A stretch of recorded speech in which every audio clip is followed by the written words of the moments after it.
As a nurse, I spent a lot of time doing research. Do research to kind of keep up on your skills, to learn new things. I learned an interesting thing today that I really didn't know. Did you know that the increase in the stress in this world is actually one of the major causes for heart disease? Not only heart disease, but cancer and many other diseases. One thing really stuck out to me in that as I read that, it actually comes from the words of Jesus. I want to share those with you. We find these words in the book of Luke. Jesus says, "And there will be signs in the sun and the moon and in the stars, and in the earth the distress of nations." Jesus is talking about the end times here. And he goes on to say, "There will be perplexity, the sea and the waves roaring, men's hearts failing them for fear."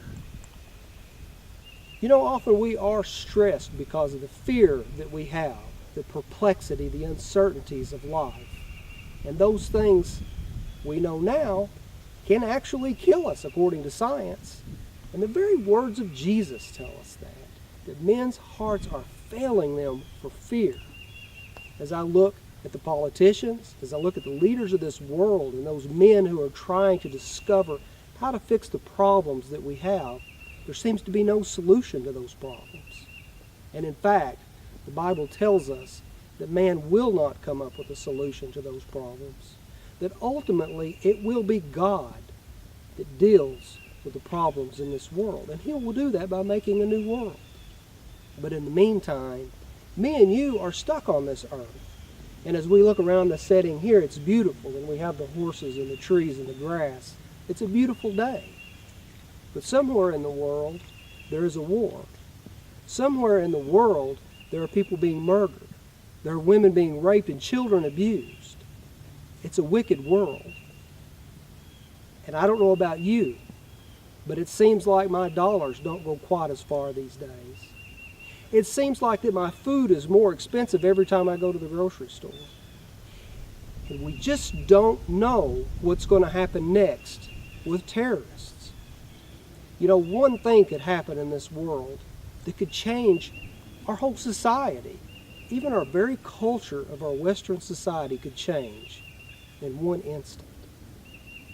Those things trouble us. They trouble this nation. And truly, men's hearts are fearful of those things. But there is a solution to those. While we are stuck in this world and we're waiting on Jesus to return, while we're waiting on God to create a new earth, we have a promise from God. And I want to share that with you. We find this in Psalm chapter 91. But I want to share another one with you. I just changed my mind. Let's share Psalm 46. I believe that God is talking to those people that are living in the end times when He gave us this psalm through David. He says, "God is our refuge and strength, a very present help in trouble. Therefore we will not fear, even though the earth be removed, and though the mountains be carried into the midst of the sea." I know that all that has gone on in the past few years, there have been more earthquakes in the past few years than there have in the past several decades. And it seems that these earthquakes are getting worse and worse, that even the mountains would be cast into the sea. But friends, Jesus has said you don't have to fear. You don't have to be troubled, because He is our protector in times of trouble. He is our peace. He can lead us through the perplexities of life.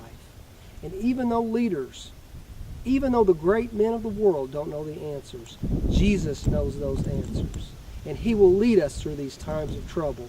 And He can lead us to our heavenly home if we would only trust Him, put our faith in Him, and do those things that He asks of us. He will lead us through. I wanted to share that with you today because of my research as a nurse.